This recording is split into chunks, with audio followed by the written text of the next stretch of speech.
وعن انس رضی الله تعالی عنہ دا رقم روایت حضرت انس رضی الله تعالی عنہ څخه قال دی فرمای جاء ثلاثه رالو درې کسان، دا ثلاثه هي العصابه دون العشره، دا یو جماعت د ځوانانو، دا درې کسان څوک ول؟ یو حضرت علی رضی الله تعالی عنہ، یو حضرت عثمان ابن مظعون ول، او یو چې کوم دی عبد الله ابن رواحه ول. دلته مالک دا درې کسان رالو، حضرت علی رضی الله عنه، حضرت عثمان ابن مظعون، حضرت عبد الله ابن رواحه. دوی رالو پوښتنه یې وکړه. د دې د سوال منشأ دا وله چې نبی اسلام خو داسې ذات دی، ډېر اعلی ذات دی، الله پاک چې کوم دی د ګناوې هغه څه به کړي بخښلي دي، د دپاره د ډېر عبادت ضرورت نشته. موږ خو چې کوم دی هغه ګناهګار یو، موږ دپاره چې کوم دی هغه د ډېر عبادت ضرورت دی. یو طرف ته ګناهګار یو، بل طرف ته چې کوم دی هغه ډېر عبادت به کوو نو بیا به فایده را رسېږي. نو دوی چې رالو د نبي اسلام د عبادت پوښتنه یې وکړه. وینې اوس هغه واقع دی. نو بیا چې کوم دی هر یوه پر ځان باندې پابندي ولګوله. نو یوه دا وویلې چې زه به څه کوم، همیشه به بس لمونځ کوم، د شپې به څه وکړم، د شپه به تهجد کوم. هغه بل دا وویلې چې زه به د ورځې بس بیا همیشه دپاره روژه نیسم، ماتوم بې نه. او بل دا وویلې چې زه به د ښځو څخه لرې کېږم، څه معنی نکاح به نه کوم. دا فیصله دوی خپله وکړه. په دین کې به د ځانه طریقې نه راباسي. دا کتاب الاعتصام بسنه په دا وجه دا حدیث دلته راوړی دی. صحابه یې منع کړي دي نبي اسلام دا رقم طریقو څخه. اوس ګوره سړی چې همیشه روژه نیسي دا خو بد کار نه کوي. بریلیان څه دي وایي موږ میلاد کوو، موږ دا دعاوې کوو، موږ دا خیراتونه کوو، دا اومه کوو، دا څلوېښتمه کوو. دا طریقې چې کوم دي دا خو وایي غلط کار خو نه دی. دا تلاوت کوي، وایي قرآن وایي، وایي دې خلک چې کوم دي هغه د څه منع کوي؟ د ښو کارو څه منع کوي. خیرات ښه کار دی که نه دی؟ وایي هغه ګرد ورته و ساده خلک ګرد وایي و ښه کار دی. وایي دغه وهابیان چې کوم دي هغه د خیراتو منع کوي. نو اوس صحابو له دا اجازه نشته چې په دین کې د ځانه شی داخل کړي. یو صحابي چې کوم دی هغه څه وایي؟ وایي زه به همیشه تهجد کوم. همیشه تهجد خو بد کار نه دی چې کوي. هغه بل وایي زه به همیشه روژه نیسم. هغه بل وایي زه به نکاح څخه ځان ساتم، هېڅکله به زه نکاح نه کوم. اوس ګوره دا اعمال چې کوم دي دا بظاهر ښه اعمال دي، لیکن دا په دین کې اضافه ده. نبي اجازه نه درکړې، د نبي دستخط نه دی ورباندې سوی. نو ځکه دا کار دا اگر چې بظاهر ښه کار دی لیکن دا بد کار دی. اوس نو ورته ګورې روایت لره. حضرت انس رضی الله تعالی عنہ فرمایي چې رالو درې کسان، جاء ثلاثه رهطین، وینې د درو کسانو جماعت رالی، رهط بیا جماعت ته وایي. الى ازواج النبي صلی الله علیه وسلم، رالو د نبی اسلام ازواج مطهرات لره، یسألون عن عبادت النبي صلی الله علیه وسلم، دی سوال کوي، پوښتنه کوله د نبی اسلام د عبادت، وینې عبادت نفلیه په باره کې. دا نو چې نبی اسلام د فرض باره کې پوښتنه کوله. عبادت نفلیه چې نبی اسلام څونه قدر نفلي عبادتونه کوي، څونه قدر روژې نیسي. فلما اخبروا بها، چې خبر ورکول سو دوی لره په دې عبادت باندې، معنا په دې عبادت نفلیه باندې چې څه وخت د درو کسانو ته، درې صحابه کرامو ته ازواج مطهراتو طرف څخه خبر ورکول سو، کأنهم تقالوها، گویا دوی دغه عبادت کم وګڼي. وینې دوی چې وکتل چې د نبي اسلام دا عبادت خو ډېر کم دی، هی ولې دونه ډېر عبادت نه کوي.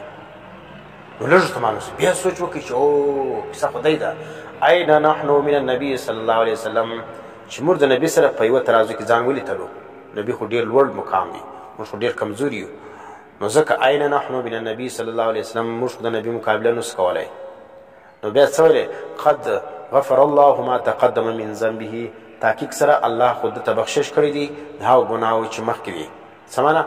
خلاف ادب کارونه چې یا اجتهادي غلطیانې، دا خو الله مخته درته وربخښلي دي. او ما تأخر، او کوم چې وروسته کېږي، وینې دا خو الله وربخښلي دي.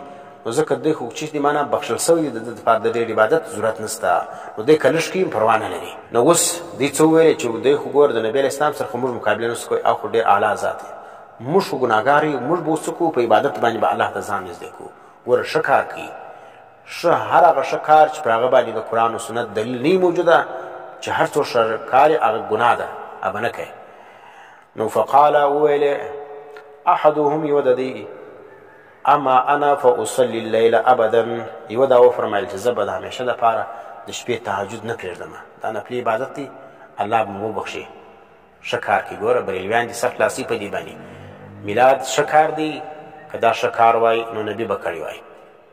صحابه کرام د نبي په ژوند کې دا فیصله کوي چې موږ به همیشه د پاره چیش کو د تهجد لمونځ کو، لیکن نبي یې منع کوي. دا رقم دی خیراتونه چې کوم دي دا درېیمه ښه کار ده، دا څلوېښتمه ښه کار ده، دا پلانې ښه کار دی، دا پلانې ښه کار دی. د ښو کارو څخه موږ منع کوي. نو نبي اسلام چې کوم دی هغه د دا رقم ښو کارو څه چې نبي نه یې کړي، صحابه کرامو پر هغه باندې عمل نه یې کړي، نو هغه به ته نه کوي. نو اوس دا درې صحابه کرام دا ګوره د ځانه عمل کوي. یو دا وایي زه به همیشه د شپې تهجد کوم.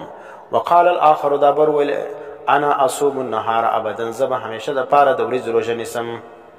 روژه اوس بد کار دی، و خیرات دې منع کوي، وینې د ایصال ثواب دې منع کوي. نو دا چیستلو د ختمو څه دې منع کوي، وایي قرآن ختم نه مني، دعاو څه دې منع کوي. د دعاو څه موږ څوک نه منع کوو، موږ وایي هغه طریقه بیان وکړه چې نبي اجازه درکړي، زموږ فقهاو اجازه ورکړي. نو اوس دا یو وایي زه به همیشه دپاره د شپې لمونځ کوم. وقال الاخر انا اصوم النهار، زه به د ورځې روژه نیسم ابدا همیشه دپاره. ولا افطرو، زه به نه ماتومه. وینه معنی یو ورځ به هم نه ماتوم، دی نه چې د روژې مابین کې روژه ماتېدل، معنی یو ورځ به هم روژه نه ماتوم، بس همیشه دپاره به هم روژه یي. وقال الاخر دا درېیم بیا وفرمیل انا اعتزل النساء، زه به د ښځو ځان لرې کومه. نو هغه څه رقم دی فلا اتزوج ابدا، زه به هېڅکله نکاح نه کوم. فجاء النبي صلی الله علیه وسلم، رالی نبی علیه السلام الیهم دی لره. اوس یې نبی علیه السلام دی لرالی، نو یا داولو چې دی خبر ورکړي، یا الله دته په وحي باندې معلومه کړه چې دی دا فیصله کړې ده. وینې نبي علیم الغیب نه ولو، ځکه دلته چې کوم دغه راغلي دي محدثین لیکي قد علم بالوحي، نو وحي چې راله بعلم الغیب نسلو. فقال نبي فرمایل انتم الذين قلتم، اوس بریلمیان د دې د څه دلیل وایي. فجاء النبي صلی الله علیه وسلم الیهم فقال انتم، وایي نبی اسلام چې رالی څه پوښتنه وکړه، انتم الذين قلتم، تاسو دا خبره کړې ده. نبی رالی به څه ورته معلومه ده چې شي شلو عالم الغیب ولو، نبی په پټ خبر ولو. ورته نه دلته مرقات وګوره، دا نور شروحات د حدیث وګوره، د حدیث تشریح وګوره، د ځانه تشریح مه کوه. صحیح سلو د حدیث کړتاله نه دی راغلی، دا محدثین مخته دا ویلي قد علم بالوحي، په وحي باندې ورته معلومه سوه او اخبروه، یا دی خبر ورکړي، خو هغه خبرې دلته ذکر نه ده. نو فقال نبی علیه اسلام ورته ویلې انتم الذین، آیا تاسو هغه کسان یاست قلتم چې تاسو خبره کړې ده کذا و کذا، څه معنا ده دې خبرې فیصله مې کړې چې فلانې به دې عمل کړي، فلانې به دې عمل کړي، دا تی کړې ده. اوس ورته اما حرف تنبیه دی، خبردار اوسئ. والله قسم دې زما په الله باندې انی لاخشاکم، زه ډېر بیرېدونکی یم لله د الله څخه، واتقاکم او دا رقم ډېر پرهیزناکه یم ترتی له الله لره، معنی زه چې کوم دی هغه پتی کې تر ګردو زیات پرهیزګار یم د الله دپاره. لکنی اصوم و افطر، لیکن زه روژه نیسم او دا رقم روژه ماتوم. و اصلي، دا رقم لمونځ کوم. و ارقدو، زه بیدېږم، لمونځ کوم، تهجد کوم او بیدېږم. و اتزوج النساء، دا رقم زه نکاح کوم د ښځو سره. نبی اسلام دی 11 ښځو سره نکاح کړی، بعض روایت کې 14 راځي. فمن رغب، پس هغه څوک چې مخ واړوي عن سنتي، زما د سنت څخه، فلیس مني، نو دا سړی زما د امت څخه نه دی.